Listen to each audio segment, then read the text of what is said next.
আসসালামু আলাইকুম। আপনারা সবাই কেমন আছেন? আমি আজকে রান্না করব মাশরুম। এটা হচ্ছে দেশি মাশরুম। তো আমি মাশরুমগুলো ছোট ছোট পিস করে কেটে নেব। তো দেখুন, মাশরুমগুলো আমি ছোট করে কেটে ধুয়ে নিয়েছি। আর এখানে মাশরুমের জন্য রেডি করেছি পেঁয়াজ কুচি, রসুন কুচি, কাঁচামরিচ কুচি আর একটা টমেটো পেস্ট করে নিয়েছি। তো মাশরুমগুলো এখন আমি একটু ভাপিয়ে নেব। তো আমি এখানে পানি বসিয়ে দিয়েছি। পানিতে একটু লবণ দিয়ে দেব, দিয়ে মাশরুমগুলো দিয়ে দেব। মাশরুমটা একটু ভাপিয়ে নিলে নরম হয় আর রান্না করতেও সুবিধা হয়। আর মাশরুমে যদি কোনো ময়লা থাকে তাহলে কিন্তু এই গরম পানির সাথে সেটাও বাইর হয়ে যায়। তো দেখুন, আমার ভাপিয়ে নেওয়া হয়ে গেছে। এখন আমি নামিয়ে নেব। তো আমি কড়াই বসিয়ে দিয়েছি। কড়াইয়ে দিয়ে দিলাম তেল। তেলে দিয়ে দিলাম একটু জিরে,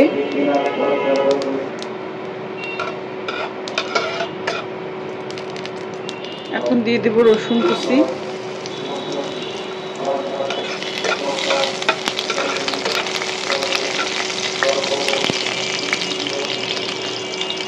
পেঁয়াজ কুচি,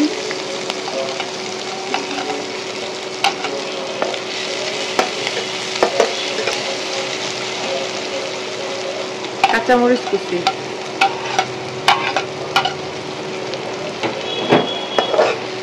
আমি সবগুলো একটু ভালো করে ভেজে নেব।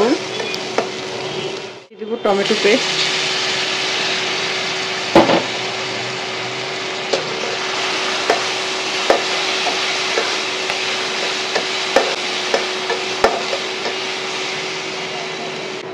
হলুদ গুঁড়ো, একটু শুকমরিচের গুঁড়ো, জিরা গুঁড়ো দিয়ে মশলাটা এখন আমি একটু কষে নেব। আমি টমেটো পেস্টের বাটিতে ধুয়ে দিলাম পানি।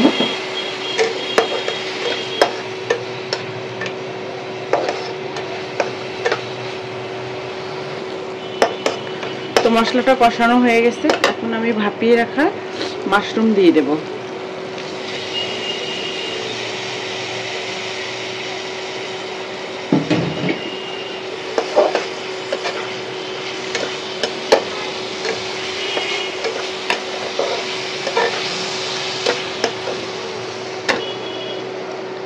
আমি এখন সামান্য একটু লবণ দেব। লবণ দিয়ে তো আমি ভাপিয়ে নিয়েছি মাশরুম, সামান্য পরিমাণে দেব।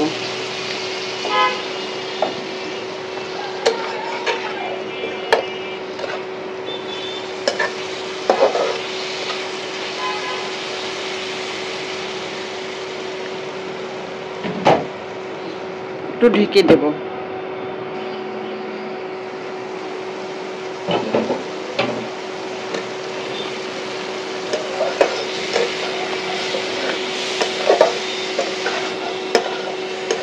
তো মশলার সাথে মাশরুমটা আমি ভালো করে একটু কষাবো।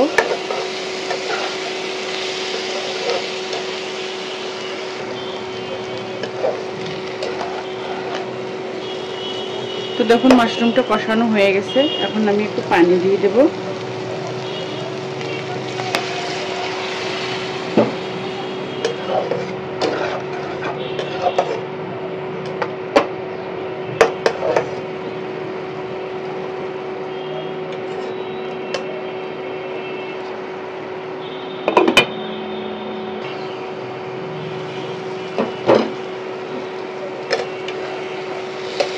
তো দেখুন, মাশরুম রান্না হয়ে গেছে। আমি এখন একটু গরম মশলা দিয়ে দিলাম একটু গরম মশলা।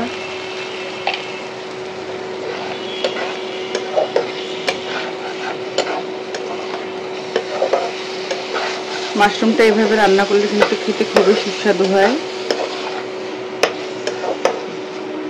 এখন আমি নামিয়ে নেব। তো এই দেখুন, মাশরুম রান্না হয়ে গেছে। দেখতে কতটা ইয়ামি হয়েছে।